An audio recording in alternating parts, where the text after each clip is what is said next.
So after that, we had Dean Ambrose and Brock Lesnar going on pretty early, or at least earlier than I thought. No holds barred street fight. I mean, a lot of varying opinions on this. RJ, I know you're on one side of the fence. I'm on the other. I'll go first here. I thought it was a good match. Not great or anything, but I will acknowledge it wasn't what it could have been. They only got 12 minutes. Like I said, AJ and Jericho got 17. These guys got a fraction of that.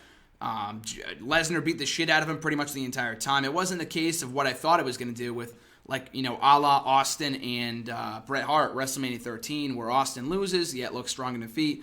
We didn't really get that at all. It was like a glorified street fight that went 12 minutes and Lesnar beating the shit out of Dean Ambrose. Basically what the build reflected the match, which is good, I guess, and it wasn't inconsistent, but Ambrose didn't really have that, show-stealing performance or that breakout performance I thought he would that would solidify him as a star. He wasn't on Raw the next night. I have no idea where he goes from here. Like I said, I didn't hate the match. I just didn't really think it lived up to the lofty expectations I set for it.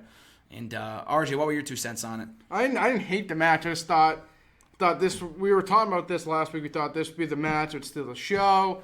Be a great match. We wanted to remember, and I think it happened when it happened. And now looking, it's just one of those matches that I probably won't remember. It wasn't, like you said, it was pretty much a glorified squash match. Nothing really street fight, really. Like, they had the chairs and, like, the extra weapons, but, like, no, they didn't go in the crowd. They didn't go backstage. They didn't go anywhere. They just stayed pretty much in the ring. And Lesnar suplexed him 13 times or 12 times, hit him with one F5, and pinned him 1, 2, 3 in 12 minutes. I think the issue with this match was just how good it should have been, and then just how underwhelming it actually was. Yeah. I think even long term, again, speaking about, we'll talk about this at the end of the show, but I feel like it really didn't do anything for anyone involved. Ambrose is going to be here he wasn't there the next day, but he's here every week. Didn't do anything for him. He's not a loser, but it kind of solidifies the belief that he's a B-plus player, which he's not. Says. That's what the shirt says, yeah, exactly.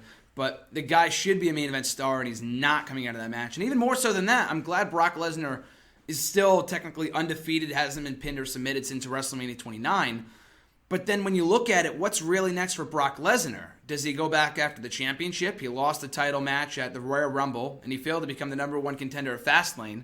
And he won't be back presumably until at least midsummer or June or whatever. So I don't know what else you really do with Brock Lesnar going forward. I mean, I'm glad he won, but he doesn't really have an immediate motive in the near future. Maybe Paul Heyman can come out and say something like he wants the championship back. He was fucked out of it at Rumble or Fastlane, and he wants to take out the Wyatts, which would make no sense because now they're babyface apparently. It's very convoluted. But Brandon, your thoughts on the match between Ambrose and Lesnar? Was it a disappointment for you? It was okay. I was expecting it to go a lot longer, like everybody said. This actually started the chain of preemptions for what WWE wanted you to chant. From the first suplex to the last of the suplexes, they had a suplex count on the screen. So they had everybody chant 1, and then 2, and like as soon as the suplex would happen, you would chant that. So it's kind of like you're watching a sitcom, and they want you to applause.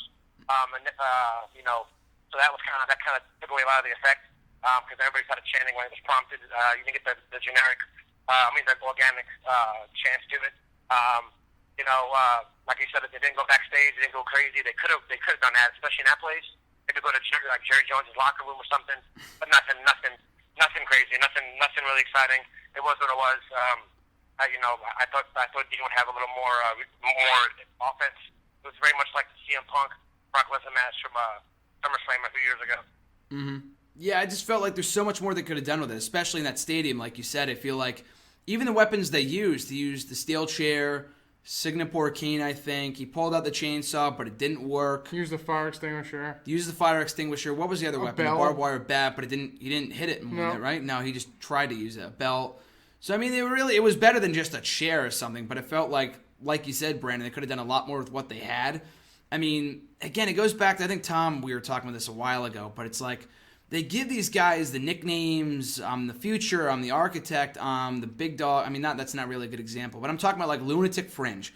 What makes Ambrose a lunatic other than he has like weird facial expressions? I mean, that's good and all, but I mean, what does he really do? What has he done that makes him a lunatic, If he lit himself on fire or something like a la Mick Foley, that would make sense. I could see why you're a lunatic. But other than, sticking his tongue out and making weird faces, he's not really a lunatic. So that's why I question opportunities like this. I was just watching Extreme Rules 2015 for whatever reason earlier today. And remember that Chicago street fight with Luke Harper, and they went out and they like drove a car somewhere, and they came back and they showed none of the footage of when they were, like where they were. Like, what makes him a lunatic? He's great. I love Dean Ambrose. He's an awesome talent, but he doesn't really live up to the moniker that's bestowed upon him. And maybe that changes when he goes heel. I have no idea, but just based off this match, he seems like he's on the cusp of greatness, and then he's just never going to get to that certain point. I'm not saying he's never going to become a world champion, but and that's kind of talking prematurely. This is one match, but. It seems like every single time they have him coming close to that one spot. Like with Rollins, he looked like he was on his level for a little while. Same thing with Roman Reigns, but he always falls short and is always cemented a notch below whoever he's facing. Whether it be Brock Lesnar, Rollins, John Cena, Roman Reigns, he's always going to be, or at least in the interim, a B-plus player. So we'll see how that plays out. I have no idea what's next for him because he wasn't on Raw, which is weird because he got put through a ladder a year ago. He got killed by Luke Harper, WrestleMania 31, and then this year, he was nowhere to be seen. Like he took he took like 10 suplexes at WrestleMania, but that was enough to get him off Raw. Whereas last year he got killed by Luke Harper and he wrestled that night against John Cena, remember? But anyway, those are my 2 cents on that match. Good match, but it could have been a lot more than what it was.